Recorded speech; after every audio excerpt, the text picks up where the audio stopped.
Salut Margot. Salut Damien. Je suis super content aujourd'hui de t'interviewer sur cette nouvelle série de vidéos. Merci à toi d'avoir répondu à ces séries d'interviews. Merci de t'être déplacé pour ça aussi, c'est super chouette comme projet. Bon voilà, on est en plein dans le WA, pas loin de Perse. Alors Margot, avant de parler de tout ce qui est ferme, picking, achat de véhicules et tout, parler de la partie technique, on va surtout en savoir plus sur ton aventure. Et avant tout, qui es-tu? Eh ben moi je m'appelle Margot, j'ai 28 ans. Et j'ai décidé de venir en Australie un petit peu au dernier moment. En quelques mois, j'ai décidé de tout quitter en France pour arriver en Australie. Et maintenant, me voilà là, avec plein de projets, plein d'envies.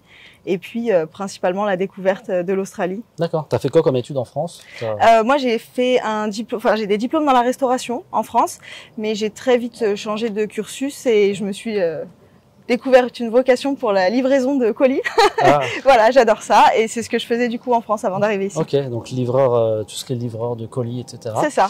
Ok, ça marche. Comme quoi, on part aussi en Australie des fois aussi pour trouver des vocations. Exactement. C'est ça, exactement. Alors du coup, qu'est-ce qui t'a motivé à franchir le cap, à partir en PVT Australie? C'est quand même lourd de conséquences, c'est un budget, c'est du temps, c'est tellement de tes parents, enfin voilà.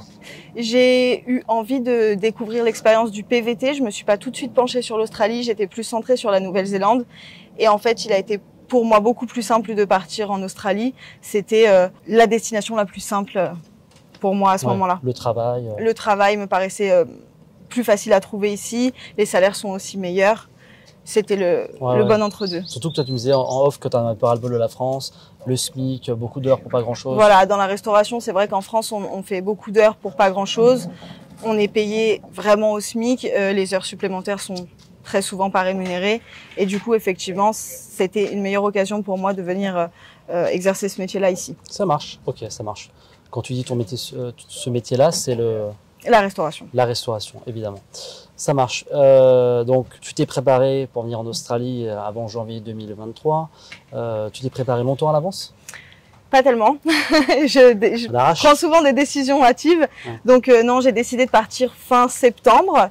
Et donc, je suis partie finalement le 9 décembre. J'étais dans l'avion direction Bali. J'ai passé un mois à Bali. Et je suis ensuite... après ces un mois à Bali, venu ici en Australie. Ça marche, ouais, donc tu t'es préparé assez rapidement. C'est ça, ça s'est fait très très vite. Et comment tu t'es préparé justement, comment tu as préparé ton aventure australienne? Ça a mis du temps Ça a mis du temps à ce que j'ai le déclic de ça y est, il faut que je commence à me préparer. Donc j'ai commencé déjà par poser mon préavis d'appartement, prévenir mes employeurs que j'arrêtais le travail, évidemment. Et puis ensuite, petit à petit, j'ai commencé à vendre absolument tout ce que je possédais. J'ai réduit toutes mes affaires à un sac à dos et une petite valise cabine et j'ai vendu tout le reste. Donc t'es arrivé vraiment... J'ai vendu, j'ai donné, voilà. C'est ça. Donc t'es arrivé avec une valise ou un sac à dos? Une petite valise cabine et un sac à dos. Une petite valise cabine, d'accord. Donc t'as voyagé vraiment léger? Ouais. C'est tout ce qui me reste. Hein. T'avais un appartement en France, t'avais tout ça? J'avais un appartement, j'avais un travail. J'ai abandonné mon chat que j'ai laissé à mon papa. Ok, dur. Voilà. Okay. Non, il est toujours dans la famille. C'est important. Ok. Et du coup, la ville d'arrivée, c'est vrai qu'on se pose souvent la question, c'est une des premières épines. Quelle ville d'arrivée t'as choisi? J'ai choisi tout de suite Perth parce que, en fait, simplement, c'est le plus près de la France et le moins cher en billets d'avion. Ouais. Et ça a été, voilà. Et puis, j'avais un copain qui était là depuis quelques années, qui était localisé à Perth et je me suis dit, au pire des cas, s'il y a quoi que ce soit, ce sera le plus simple d'atterrir là-bas. Ah ouais, dans la ville de Perth. Voilà. Ok, et du coup, tu recommandes la ville de Perth, l'ambiance? Oui, je trouve que c'est chouette. On a un petit centre-ville qui est quand même qui bouge. Au niveau du travail, il y a quand même de quoi faire ici à Perth. Et puis on a juste au-dessus la Swan Valley avec les vignes. On est en bord de mer. On a quand même beaucoup d'activités et beaucoup d'options. On peut aller un petit peu plus dans les terres comme je le suis actuellement pour les fermes. Je trouve que Perth c'est une bonne ville d'arrivée. Une bonne ville d'arrivée. C'est vrai que c'est super sympa. Alors, donc tu arrives en Australie. Tu arrives avec un gros budget? Je suis arrivée avec les 5 000 $ australiens qui sont nécessaires pour l'arrivée. 5 000, donc toi, le minimum syndical. Le minimum syndical. Même si 3 500 €, c'est une belle somme. Ok, et t'es arrivé du coup en Airbnb à ta part? Non, avant d'arriver, j'avais réservé 15 jours dans une auberge en me disant que c'était voilà, ces 15 jours qui me laissaient le temps de préparer mon TFN, de faire mes démarches, la banque, le téléphone, commencer à trouver un logement et trouver un travail. Ça marche. Donc j'ai atterri dans une auberge tout de suite. Et du coup, l'auberge jeunesse, c'était laquelle? J'étais au Britannia & Williams. Ok. Qui est toujours ouverte? Qui est toujours ouverte et qui est très souvent booké, donc il faut prévoir à l'avance, mais qui est toujours là. Ouais, c'est un conseil à donner pour les gens qui partent du coup sur le logement. Prenez vos 15 premiers jours de logement au minimum 2 mois à l'avance. Ça vous permettra de trouver quelque chose d'abordable financièrement et d'être sûr d'avoir quelque chose parce qu'on se rend pas compte, mais souvent il est compliqué de trouver un logement dans les grosses villes parce que tout est full et c'est vraiment le problème qui se pose en plus actuellement où on est en pleine saison à Perth. C'est très compliqué d'avoir le logement. Ça marche, ouais, donc 14 jours réservés au moins 2 semaines et 2 mois à l'avance. Voilà, c'est ça. C'est vraiment une vidéo qui est totalement d'actualité. Si vous la voyez, elle a été tournée il y a quelques mois, donc c'est important de prendre en considération ce conseil, parce que les conseils qu'on donnait il y a quelques années, tout change en Australie. Tout change très vite. Tout change très vite. C'est pour ça que c'est raison que je suis là pour me mettre à jour au niveau du cerveau. Alors du coup, maintenant tout est en place, tu as fait la banque, le TFN, tu es arrivé en auberge jeunesse. Et voilà, et maintenant, le nerf de la guerre, comment ça se passe au niveau maintenant de la stratégie des recherches? Alors, ma stratégie de recherche, ça a été dans un premier temps, trouver un logement, trouver une voiture, afin de savoir où j'allais dormir, d'avoir un moyen de locomotion et donc de cibler le travail aux alentours de tout ça. Ouais. Et donc, en fait, j'ai eu, je pense, une chance vraiment incroyable. En 3 jours, j'ai trouvé une colocation, alors qu'on était quand même relativement nombreuses, parce que c'était une colocation uniquement pour les filles, du coup. On était nombreuses à visiter. J'ai très rapidement trouvé une colocation. J'ai été prise et j'ai très rapidement trouvé une voiture qui a été un petit peu une mauvaise surprise, mais tout s'est bien enchaîné derrière. Donc, j'ai trouvé une voiture. Et donc, inévitablement, j'ai trouvé un travail tout de suite après. J'ai mis, en 5 jours, 1 semaine à peine, j'avais un travail. J'avais une colocation, j'avais un véhicule et tout s'est enchaîné très vite comme ça pour moi. Donc j'ai même pas fini mes jours à l'auberge. Mais on peut toujours revendre ces jours d'auberge. Donc on peut revendre ces jours. On peut revendre ces jours d'auberge. Ça se revend même très très bien parce que comme tout le monde est à la recherche d'un logement, ça se revend très bien. Ça se revend très bien. C'est ouf. D'accord. Donc tu as revendu tes jours, mais du coup, et tu as trouvé un travail en Perse au départ? J'ai trouvé à Ellenbrook. Mon premier travail c'était Ellenbrook. Ellenbrook, c'est une demi-heure au nord de Perth. Tu faisais quoi? De la cuisine. De la cuisine. Dans un restaurant? J'étais dans un café français au début. Qui s'appelait comment? Donc toi, Margot, t'as trouvé dans un café français du coup? C'est ça. J'ai trouvé dans un café français à Maison Saint-Honoré à Ellenbrook. Ouais. Et du coup, je suis restée là-bas quelques temps avant de trouver quelque chose qui me convenait peut-être un petit peu mieux parce que là, c'était vraiment que du breakfast. C'est pas forcément ce que j'aimais faire. Ouais. Et donc, je suis très rapidement partie dans un restaurant sur la Swan Valley. Okay. Et là, j'ai vraiment passé des super moments parce que je tombais sur une super équipe. On n'avait pas de français dans l'équipe et c'était vraiment quelque chose de bien pour moi, pour l'intégration, la langue. Je parlais déjà anglais en arrivant, mais là, vraiment, j'ai pu avoir quelque chose de plus complet. Et du coup, j'ai vraiment apprécié travailler là-bas et je suis restée un moment là-bas et je suis partie même un petit peu à contre-cœur quand j'ai dû partir faire mes fermes. D'accord, donc Swan Valley, tu faisais quoi? J'étais également cuistot, j'étais également chef là-bas. D'accord. Donc Swan Valley, pour le rappeler, c'est à l'est de. C'est à l'est, au nord-est de Perth, et c'est la vallée des vins, en fait, la vallée des vignobles, pardon. Okay.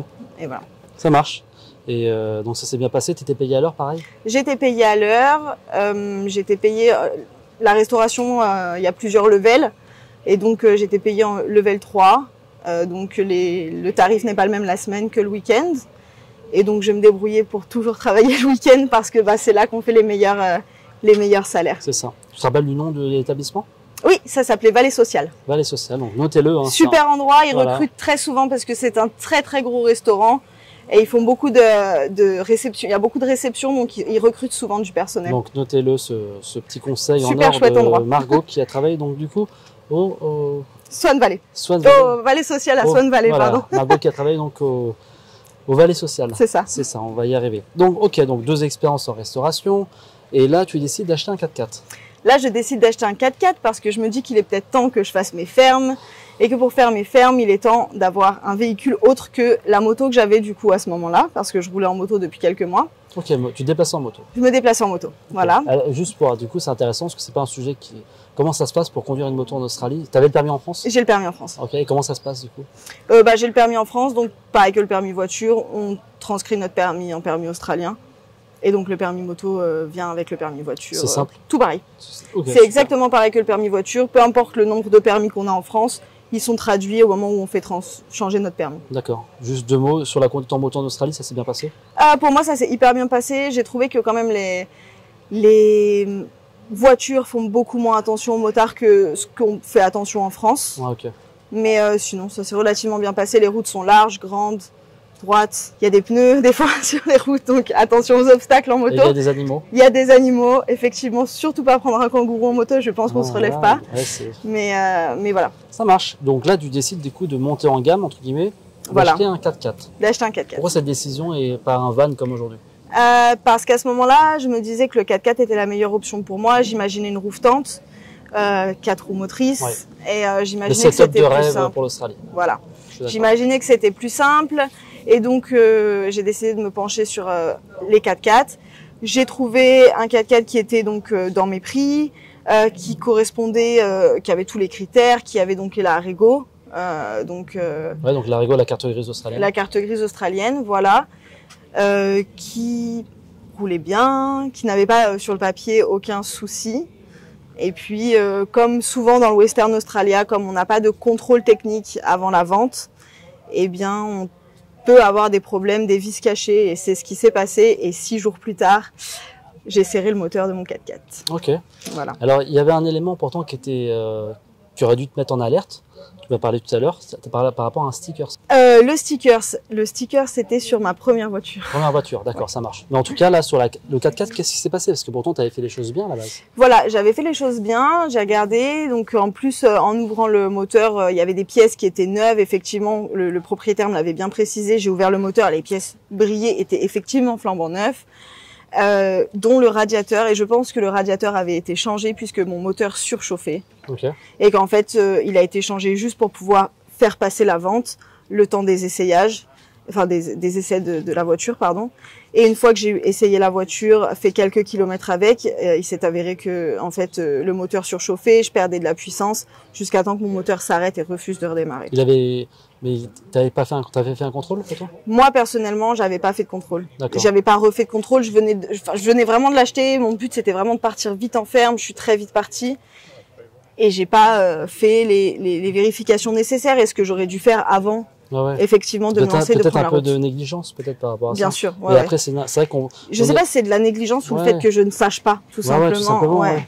C'est pour ça que ça m'a poussé aussi de faire le e-book les jobs, enfin le e-book les véhicules, le deuxième e-book sur parce que c'est vraiment il y a plein de nœuds en fait à dénouer, la Rego, la carte l'assurance, la roue d'assistance, les checks, le modèle, les points de rouille. Voilà, il y a plein de choses à. Il y a plein de choses à savoir qu'on se rend pas compte. Après, en plus, moi, j'y connais rien en voiture. J'ai aucune expérience là-dessus et c'est vraiment ça aussi qui a fait que je pense que je me suis peut-être fait avoir. Si j'avais peut-être si j'y connaissais un peu plus quelque chose, peut-être que ce serait pas arrivé, mais voilà. De la négligence. Ça marche. Et du coup, avec le recul, qu'est-ce que tu penses, qu'est-ce que tu as raté avec ce 4x4? Est-ce que tu l'as ramené au contrôle technique peut-être? Est-ce que tu aurais mieux, je sais pas. Je pense que vraiment ce qui se fait beaucoup ici et ce que j'aurais dû faire, c'est simplement contacter, on a quand même via les réseaux sociaux une grosse communauté de Français. Il y a des garages. Et juste simplement contacter un mécanicien français qui puisse m'accompagner, regarder réellement le véhicule, faire le tour. Et lui se serait très certainement rendu compte que le moteur était en fin de vie. En fait, t'as été lâché un peu dans la mer et. J'ai acheté un 4x4 toute seule, moi. J'y connais rien en véhicule, en voiture. Enfin bon, voilà, c'était une erreur, mais c'est des erreurs qu'on fait, qu'on refera pas. C'est des leçons de vie. Puis c'est l'aventure australienne aussi, ça arrive. Ça reste du matériel au final. Bien sûr. C'est toujours embêtant de perdre quelques milliers de dollars, mais au final, t'as pas perdu une jambe. Donc, exactement. Donc voilà, on peut toujours se refaire. Donc là, tu décides de partir en ferme. Ouais. Et sans 4x4 du coup. Du coup, sans 4x4, le 4x4 m'a lâché sur la route pour partir en ferme. Bon, ça a été toute une histoire, mais du coup, je décide de partir en ferme et donc j'ai plus de véhicule. Par chance, la ferme où je trouve du travail, ils ont des bus à disposition et des logements à disposition. Donc les bus font le lien entre les logements et donc le packing shed où je travaillais moi. Et du coup, ça se fait très bien. Et j'ai pas besoin de véhicule à ce moment-là. Le seul moment où j'aurais eu besoin d'un véhicule pour vivre là-bas, c'était pour aller faire mes courses dans la ville qui était super loin de la ferme. Mais par chance, une fois par semaine, ils organisaient un service de bus qui partait également en ville faire les courses. Ça marche. Donc là, tu arrives dans une ferme de quoi? De citrus. Donc on fait des clémentines, des citrons et des oranges. D'accord. C'était dans quelle zone? J'étais à Moura, c'est environ 2h30, 3h au nord de Perth. Okay. Donc là-bas, il y a une ferme de citrus. Il y a pas grand chose, mais il y a une ferme de citrus. 1 heure au sud de Moura, on a 2 fermes de citrus qui embauchent vraiment beaucoup de personnel. C'est vers mars en général les citrus. Les citrus, c'est ça. Ouais. Fin mars, ouais. Fin mars. Donc c'est quoi, c'est Imperial, le Mercotte, tout ça? C'est ça. Ouais. Et tu recommandes les citrus, pas trop d'épines? Et ben moi, j'ai pas piqué. Ah. Je sais que les piqueurs, pour eux, c'était très compliqué. En plus, on était dans une ferme assez exigeante. En revanche, au packing, c'est vrai que pour moi, ça a été... je trouve que si on a le choix pour faire ces fermes entre le packing et le picking, franchement, on se tue moins à la tâche au packing. Packing, ok. Ouais, c'est plus cool et on n'a pas ce problème de rendement qu'il y a souvent dans les fermes où on est payé à la bine, où on est payé à la quantité ramassée. Même si maintenant on switch à l'heure depuis mai. Maintenant, ouais. Ah. C'est attention, c'est pas respecté partout. Ouais, c'est bon, d'accord. Ouais. Mais ok, peut-être être à l'abri, peut-être. Être à l'abri, surtout du coup au mois de mars, qui est l'hiver à ce moment-là ici. Donc oui, on est à l'abri, c'est plus agréable, il fait moins froid. Ouais. On est dans des conditions meilleures, on pique pas sous la pluie, on pique pas quand il fait trop chaud. On est à l'intérieur et donc on n'a pas tous les effets, enfin tous les inconvénients de la météo qu'on peut avoir quand on est à l'extérieur au picking. Ça marche. Et tu faisais quoi exactement, du sorting dans le packing? Ouais, c'est ça. J'ai fait sorting et packing purement. Ouais, du boxing. Et à la en milieu de saison, j'ai switché et je suis passée au forklift. Ça marche. Ok, forklift, t'as dû passer ta licence? J'ai ma licence française et ils me l'ont pas demandé. Ouais, c'est toléré. Ouais, ils me l'ont pas demandé là-bas et donc du coup, je me suis débrouillée. Ouais. Ok. Ok, le bilan est en 2 mois et demi, bilan très bon. T'as fait quasiment tes 80 jours. Il me restait 4 jours quand je suis partie. J'avais un billet d'avion partir en vacances et je pouvais pas le décaler. Okay. Donc ouais, mais par contre bilan très bon. C'est une ferme vraiment. J'ai trouvé que c'était une ferme qui respectait plutôt le personnel, que c'était une ferme agréable à travailler en tout cas. Ouais. Et j'ai pas trouvé le travail super dur. J'ai trouvé ça agréable. Le bilan du coup à Moura très bon. Bilan très bon à Moura, c'est également un endroit que je recommande. Donc ils font mangue et citrus. Donc la période des mangues, ça commence mi-février. Et donc c'est vrai que pour le recrutement, il faut s'y prendre en général plutôt fin janvier pour les mangues et puis plutôt mi-mars, je dirais, pour les citrus. C'est ça. Et la saison de citrus, ça dure pas longtemps. Hein. Citrus très longue. Très longue? Ouais. Okay. Ils ont terminé mi-octobre. Ah ouais, ok. Ouais, d'accord. Ouais. C'est qu'après, il y a plusieurs variétés. Ça peut être des Mercottes, ça peut être... On a plusieurs variétés, on fait beaucoup d'exports. C'est une très très grosse ferme. Ils ont quand même une 50aine de piqueurs. Donc ça reste vraiment... C'est une grosse ferme. C'est une grosse ferme. Ok, donc notez-le si vous êtes en galère. Ça peut être hyper... Agrifresh à Moura.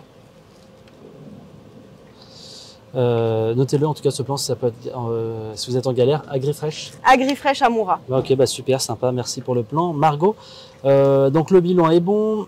Pour rappel, tu m'as dit que tu avais fait 84 jours. J'avais fait 84 jours. Toi, tu considères qu'une journée validée, c'est combien d'heures par jour? Moi, je considère que c'est 7 heures. Et je considère que 7 jours validés, c'est 38 heures par semaine. Voilà, on est sur la même longueur d'onde. Ok. Voilà, ça marche. Alors du coup, tu as validé quasiment tes fermes. Et là, du coup, tu es rendu à partir de fin juillet, début août? On est fin juillet, donc je pars de Moura le 31 juillet. Ça marche. Et là, du coup, qu'est-ce qui se passe pour la suite de ton aventure? Alors moi, pour la suite de mon aventure, donc comme je l'ai dit, j'avais des billets d'avion. Je partais au Sri Lanka. Et en fait, je partais rejoindre mon conjoint qui n'était pas là depuis le début de mon PVT et qui me rejoignait au Sri Lanka pour 3 semaines de vacances pour pouvoir ensuite venir en Australie s'installer avec moi. Ça marche. Et là, du coup, t'achètes un van? Et j'ai acheté le van pendant que j'étais à Moura. En fait, je l'ai acheté toute seule pendant que j'étais à Moura. Et cette fois-ci, pour ne pas me faire avoir, j'ai acheté le van à une Française. Nous l'avons emmené au garage ensemble. Nous l'avons fait checker. Elle a même payé le check.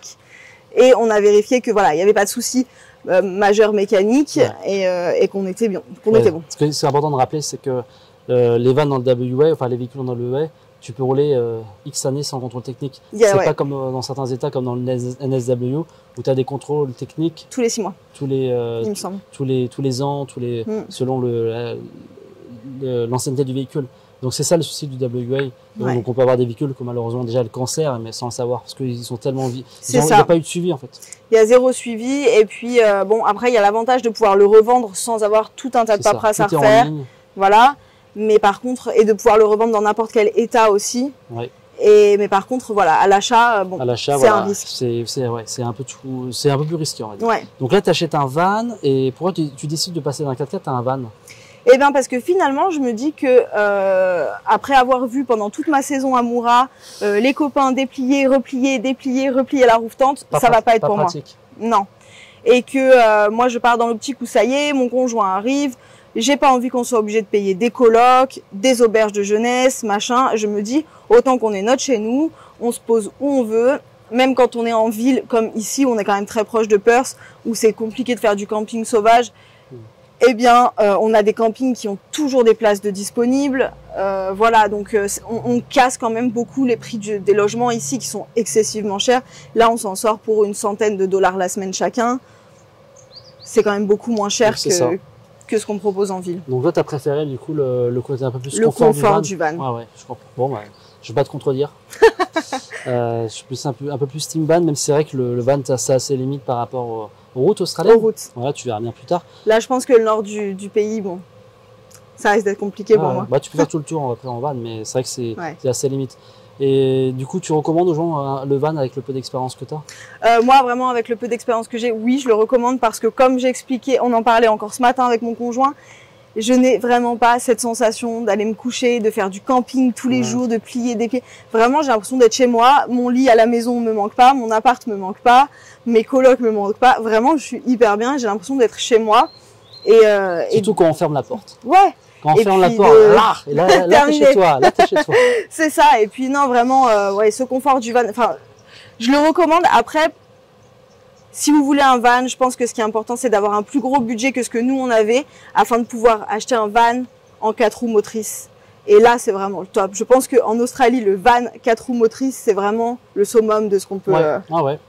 Voilà. Le légendaire, j'ai plus le modèle, mais je vous le mettrai directement. Mais c'est minimum 17 000 dollars, je pense. Ouais, on vous mettra. Je crois que c'est le Mitsubishi, je sais plus quel modèle, mais en tout cas c'est un Mitsubishi. Ouais. Où t'as les deux. Après voir si ça c'est limite par rapport à un Brigade 4, mais en tout cas. Je pense que ça a ses limites, mais je trouve que c'est le bon. Ça marche. Tu l'as acheté combien ton van?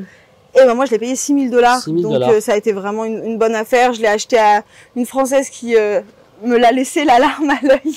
Me l'a laissé la larme à l'œil parce qu'elle a vécu 3 ans dedans ici en Australie. Elle voit la vidéo peut-être. Ah oui, eh ben Justine, si tu vois la vidéo, Freddy va bien. Voilà, Freddy.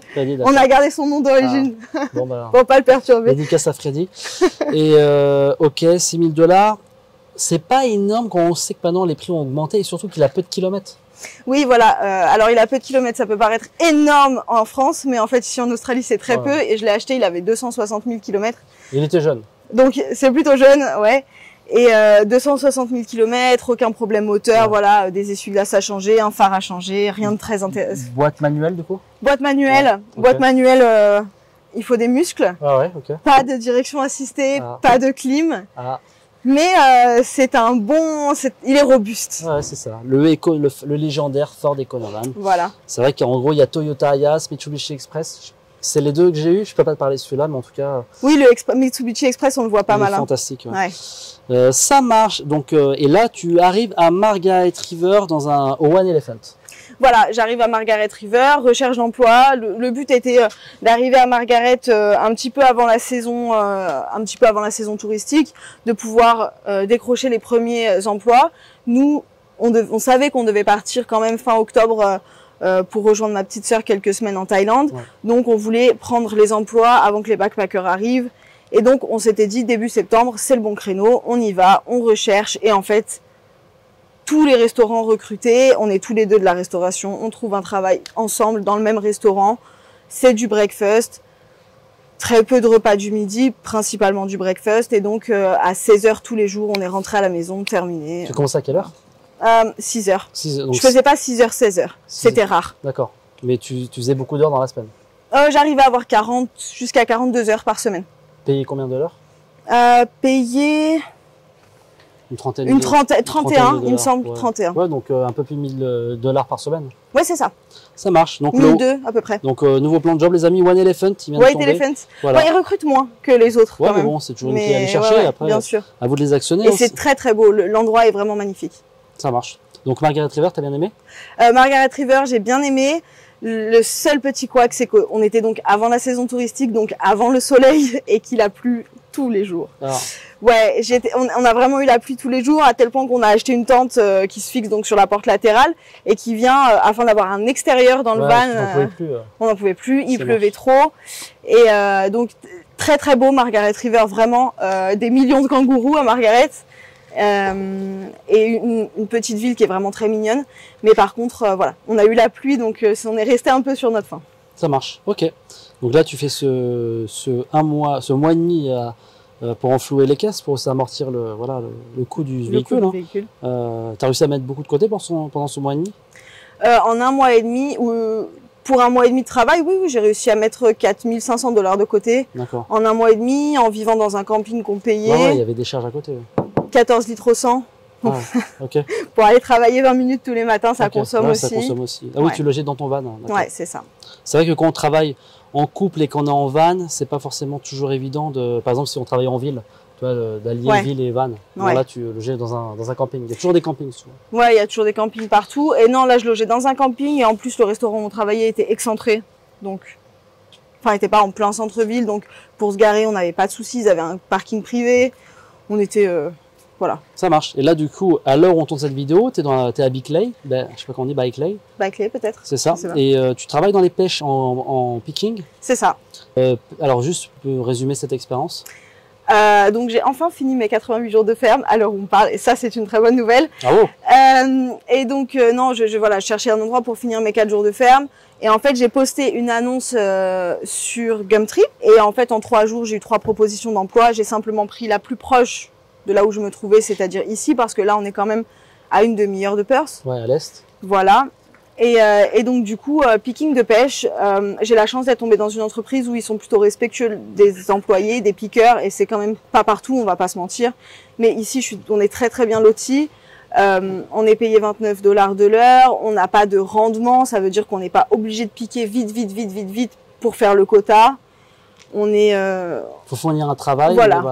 Faut fournir un travail. Hein. On peut pas s'asseoir dans le champ et ne pas travailler. Ce qui est important, c'est que les gens se rendent compte. Alors ils vont voir cette vidéo, c'est qu'avant, en fait, on était payé au rendement. C'est ça. Donc en fait, on pouvait.